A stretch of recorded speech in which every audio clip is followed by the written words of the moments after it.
Okay, we're holding back here in Rabbi Tatz's Sefer, his magnificent work on BECHIRA, on free will, freedom, and destiny. And we're already in chapter 16. There's only, I think, 20 chapters altogether. There's 20 chapters, and the next 4 are much smaller chapters than some of the other ones.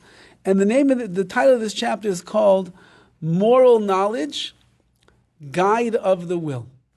And he really says something that's quite fascinating and requires a lot of thought to understand this. But he says like this: innate moral knowledge. That means that everybody has a certain moral compass inside of them innately, naturally, forms the context for the operation of free will. Long before we relate to divine commands, he says, let's not go into the world of religion right now. Let's not go to the Torah. Let's not go to what does Hashem want from me. Let's just examine the way that the moral compass and mind frame of a person works. We have a sense of fairness, justice, and a moral compass that points to the polarities of right and wrong. This is natural. A human being, a healthy, normal human being, grows up in a way naturally that he understands what is right and what is wrong. Now, again, in moral terms, I won't understand right and wrong in the laws of the Torah. That I might not understand. But in moral terms, what is fair, what is just, what is right, what is wrong, what is appropriate, what is inappropriate, these things, the innate moral knowledge of a person is able to understand that. Man is created as a moral being, meaning just like we said in the first part of today's class, that man is created naturally to believe in God. Man is also created naturally as a moral being. The principles of right and wrong are part of the fabric of his mind. And he's going to explain more, but that means we're all wired for morality. We're all wired for thinking in the proper way. We're all wired to know what I should do and what I should not do. We're wired. An animal knows what is dangerous. So an animal runs away from danger. So if he sees his enemy coming, he runs away. He knows that they're seeking him out as prey. He has to protect his life. A human being knows what is not good for him. He knows what is in general good for him. And again, if the mind is working in a healthy, clear way, he's going to gravitate towards the things that are good, and he's going to detract and remove himself from the things that are not good, that are bad. It is a common misconception that morality must rest on an awareness of God and His commands. This is an important statement over here. Do you need to have God and the Torah and the mitzvahs in your life to have morality? You do? So he says that's a common misconception. Man's created as a moral being. Man is created as someone that could understand right from wrong. He could know what he should and what he should not do. Only if he's taught that. Okay, so let's see.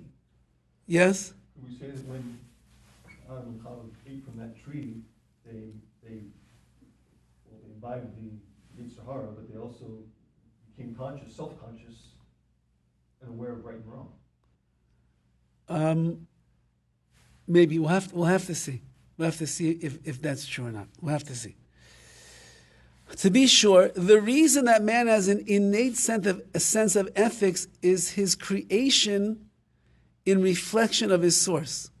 It's true that since that I am created b'tselem Elokim, in the image of God, and God, of course, is all moral, and everything is just and fair and right and wrong, and HaKadosh Baruch Hu is perfect in His creation, and He's not lacking anything.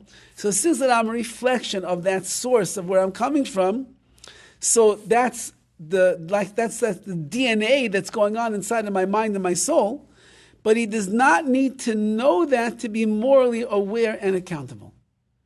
I don't need to realize that I am created in the image of God to have morality. I simply am.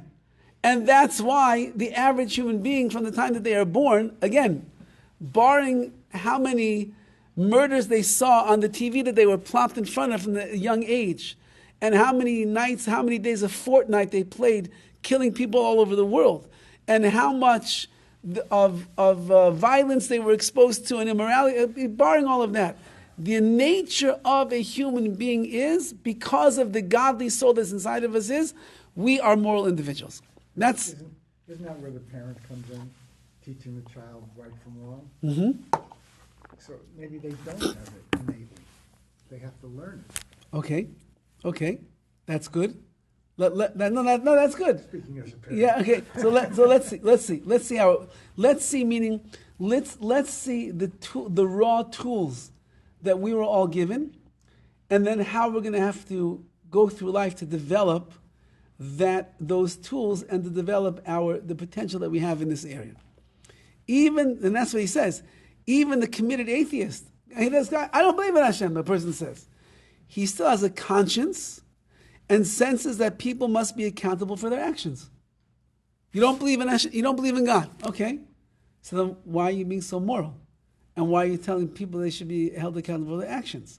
Which means that he's just bringing that as a proof that even if you're unaware of your godly soul, it's still there, and it's still driving you to have this accountability and this moral compass.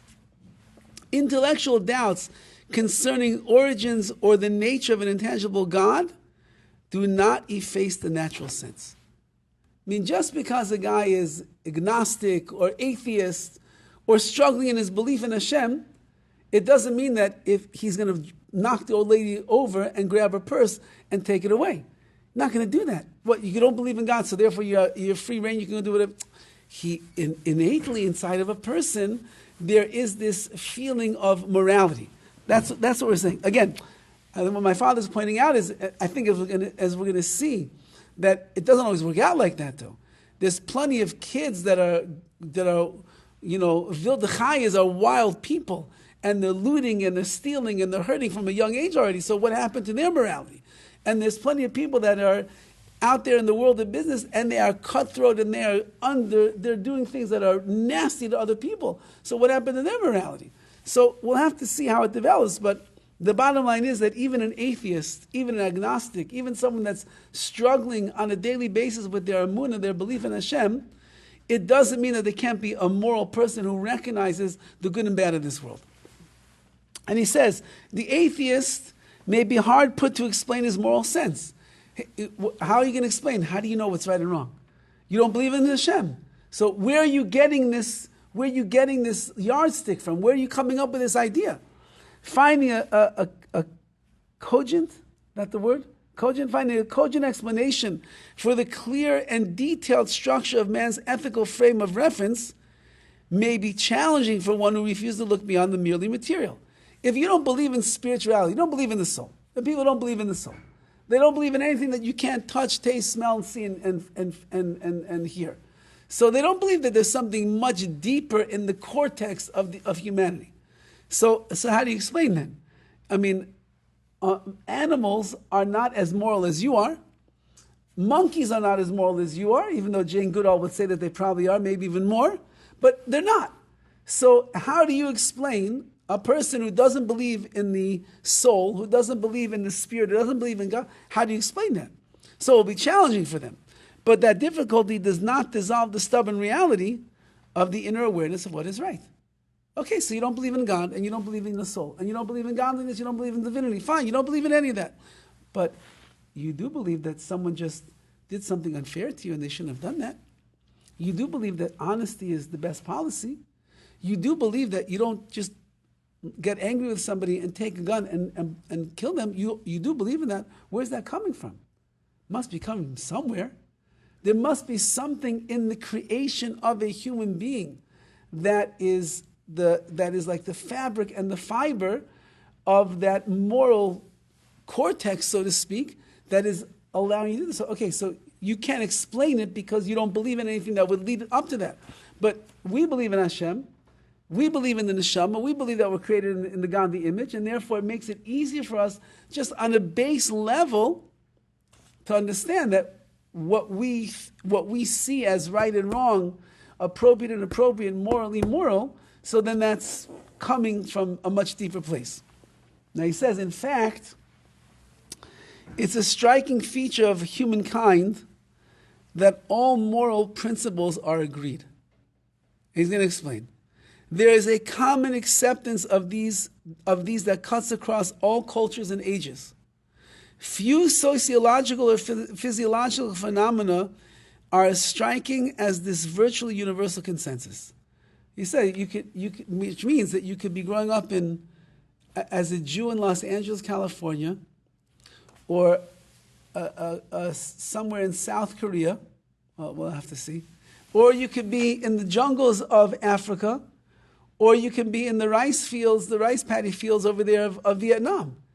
Everybody seems to have these universal truths that they hold are the right moral way for a person to live their life. Now, whether or not they follow it or they succumb to the pressures and to their desires and everything else that goes on, that's one thing. But if you get down to the brass tacks of the person, they're all going to agree to the same thing. All humans know that killing for no reason is wrong. Everybody understands that. You don't just walk down the street and kill somebody. That's wrong. No, you're in a war, you're in a battle, you're defending your own life.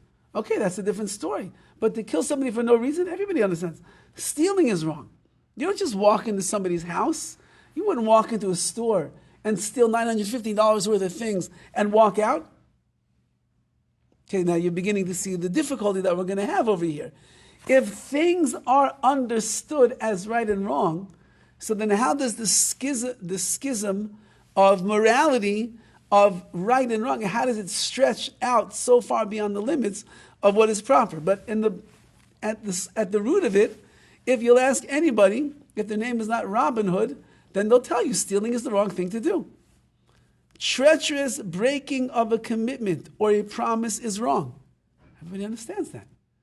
You gave somebody your word. You promised you're never going to do this. You said such a thing, and now you're going against that. It's wrong. Gratitude for saving for the saving of a life is right and obliged. Somebody helped you. Somebody saved your life. Somebody pulled you out of the way as the car is coming down the street. Somebody, you were down and out and you needed money to pay your rent, and they came and they bailed you out and they paid your rent for you and they helped get you back on your feet. Everybody understands. You owe that person a debt of gratitude for the rest of your life. Testifying falsely to harm another for no reason is wrong. You go to the courts, you go to the government, and you malshin, you end up saying not good things about somebody else for no reason at all, whether it's true, whether it's not true, just because. Is there a good reason? What? Is there a good reason? I mean, no, testifying falsely is never good. No, there's never good. No, you said for no good reason. Oh, okay, right, okay. Yeah, right. No, there is no good reason. So, indeed, that any gratuitous harm to another is deeply wrong. Everybody agrees to that. This is not rocket science over here. This is the way in which the mind and spirit of pretty much every human being, from the time they come into this world, that's the way that they work. Oh, now you'll find people that have no problem stealing. You find people that have no problem killing. You have people that have no problem being ingrateful and having and doing immoral things. Again, we'll have to get how we're going to answer that. But at the source of the core of a person, these truths are across the board. Now, when it comes to these basic principles in isolation, there is no serious disagreement, nor has there ever been throughout human history. Meaning, you go to the Vikings, even the Vikings, if you get them to be open and honest, they'll tell you that. Somehow, even a child growing up in Gaza, whose father is a Hamas killer, if you get the child before they become adulterated, so they'll also tell you the same thing. Every person will tell you the same exact thing. Nor has there ever been throughout human history a disagreement. Each is clear and uncontested, axiomatic in the human psyche. The problem begins, and this is already what we're alluding to over here, when any of these principles is considered in the context of conflicting principles. We're going to have to see what that means. In those situations, there is certainly no agreement. Meaning, if you're going to introduce an idea that's going to go against what we would call natural moral behavior, and now I have to defend myself to say why it is that you should be moral in this particular, but you have a good argument on the other side of why it's no longer considered to be moral and it's not the right thing to do, so then that's where the conflict is going to arise. I mean, the fact that they have a law in the state, I think is maybe only in California, that you are allowed to steal, and they can't stop you from stealing, and that's why every store that you go into these days, they have to lock up bars of soap because they're afraid people are going to take a bar of soap off the shelf. So now they've decided that stealing less than $950 is okay. They won't press charges. It's not okay. They won't prosecute. They won't prosecute. So if they bother. that means that they're telling the thief that you are entitled to steal, and you don't have to feel guilty for the first $950. You did nothing wrong. That's correct. What? I don't know if that's correct. No? Isn't that the message that they're getting? I could walk around. I could walk around. But if they get caught, all they get is a ticket. Okay. And if they get the merchandise intact, they'll take it away from them. But even the store won't go after you because they're afraid more of a lawsuit. Correct. Than they are for the goods. Right. So they tell their employees, don't chase them. Right. Don't do anything. So that means then that the moral bar has shifted in this area. That's as we're going to see. In those situations, there's certainly no agreement. In fact, a large part of moral philosophy and practical ethics is concerned with assembling a hierarchy of moral principles for assigning correct priority when conflict arises. I don't even know in English what that means. But it sounds like he's saying over here that moral philosophy is always trying to establish the hierarchy of moral principles for assigning correct priority when conflicts arise. Meaning, when push comes to shove right now, well, people are struggling in their livelihood, and they're not making enough money.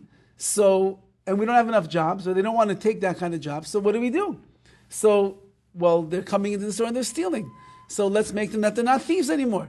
Let's just allow them to take what they want. So we'll raise the prices for the rest of the paying customers, or we'll raise taxes, and the government now will pay CVS extra money every single year because they have X amount of stuff that's being stolen. So we'll have to change the bar. There are endless opinions about how to resolve ethical dilemmas set up by the conflict between principles.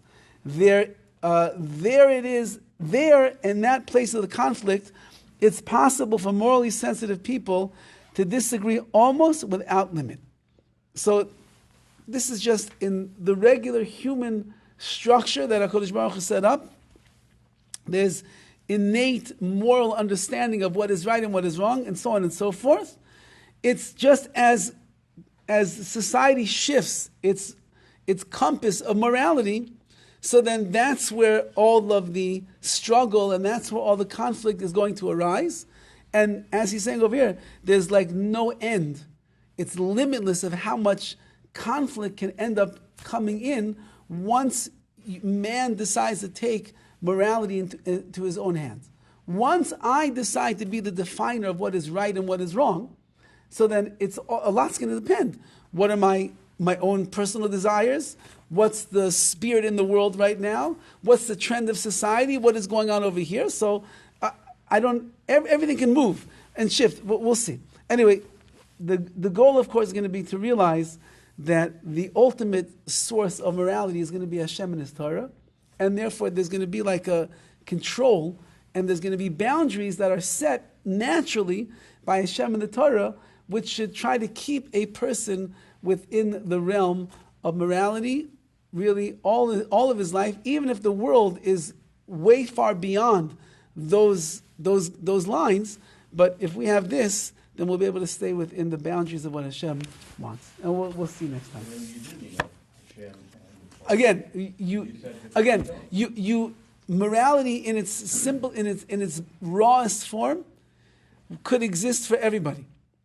But the problem is, if you leave it in the hands of man, it's going to shift, as we see. So the question is, are we going to let God define what is moral, or are we going to let man define what is moral? So that's where the conflict is going to be. Okay, to be continued. State defines what's right. In Gaza, so it's good to kill Jews. So Hitler himself said, what problem with the Jews that he brings conscience to the world.